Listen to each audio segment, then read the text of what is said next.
Keeping Up with James. It was winter holiday season on the island of Sodor. Everywhere was covered in a beautiful blanket of soft snow. Sir Topham Hatt was at the fitter's yard.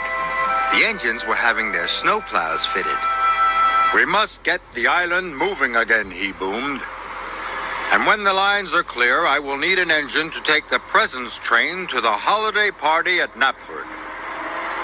All the engines wanted to take the presents train. It was the jolliest train of the year. "James, you must work with Edward," he said. "Remember, the tracks are icy and you must all work together and take care." But James wanted to finish first and take the presents train. "An old blue slow coach like you is sure to slow me down," he huffed. James and Edward's first job was to clear the lines to Knapford. Edward worked as fast as he could, but it wasn't fast enough for James. "Hurry up," he snorted. Henry was clearing the line when James steamed quickly past. "Slow down," cried Henry, "and take care." But James wasn't listening. He was dreaming about the presents train. He didn't notice that the tracks were icy. James' wheels began to slip and slide. "Whoa!" he cried.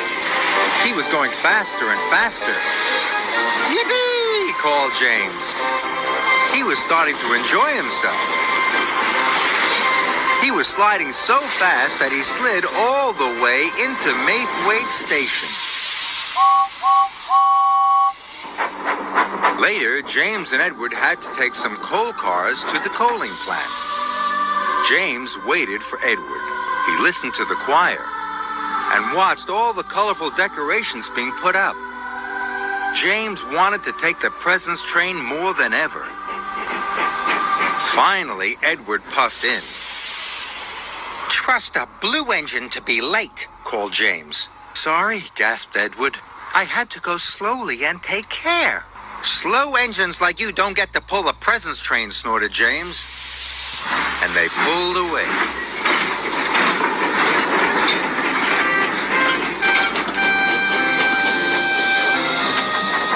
James raced to the coaling plant as fast as he could. Must be first, he puffed. James reached the top of Gordon's Hill. The tracks were icy and James started to speed up. Edward wasn't happy. James's wheels started to slip and slide. "Whee!" cried James. "This is the way to get the job done fast." James thought it was the best slide ever. At the coaling plant, James and Edward's train had been filled with coal. Edward called to James. "You must slow down and take care." "I am taking care," replied James. "Taking care to finish first. I'm going to pull the presents train." And James pulled out.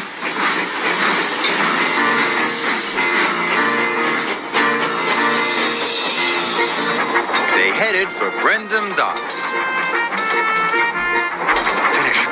Finish first, James puffed happily. He started to go faster and faster and faster. But he didn't know how very icy the tracks were. His wheels started to slip and slide. "Oh my!" cried James, and he applied his brakes as hard as he could. Whoa! Edward tried to brake as well, but it was too late.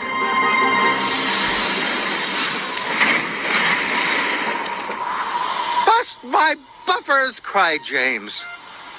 "Oh dear!" wheezed Edward. Sir Topham Hatt arrived on Salt. He was very cross. "James and Edward," he boomed, "the tracks were icy and you were not taking care. You have caused confusion and delay." James felt bad. "Edward wanted to slow down, but I wanted to go fast so that I could pull the presents train." "You won't be doing that now, James," said Sir Topham Hatt. "Edward, You are a reliable engine. You can pull the presence train, but you can't pull it alone. It's a very long train. Sir, Called James. if I promise to go slowly and take care, can I be Edward's back engine? Sir Topham Hatt wasn't sure. Only if you can puff slowly and carefully, he said. James felt pleased. Edward, He puffed. I will learn to take care just like you.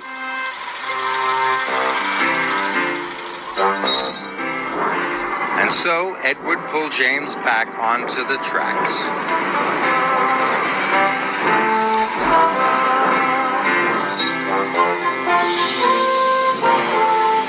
Later at Brendam Docks, the two engines collected their presence train and set off carefully for Knapford.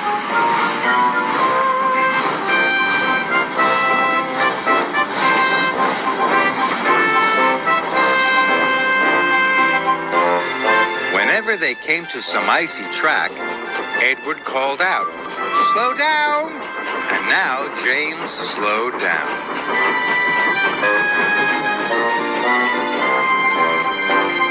And when they went down Gordon's Hill, Edward called out, Apply your brakes, James. and James applied his brakes. So slowly and safely, the two friends puffed into Knapford Station. When the children saw the presents, they cheered and cheered. Thank you, James, Called Edward. Thank you, Edward, Said James. You are a really useful blue engine.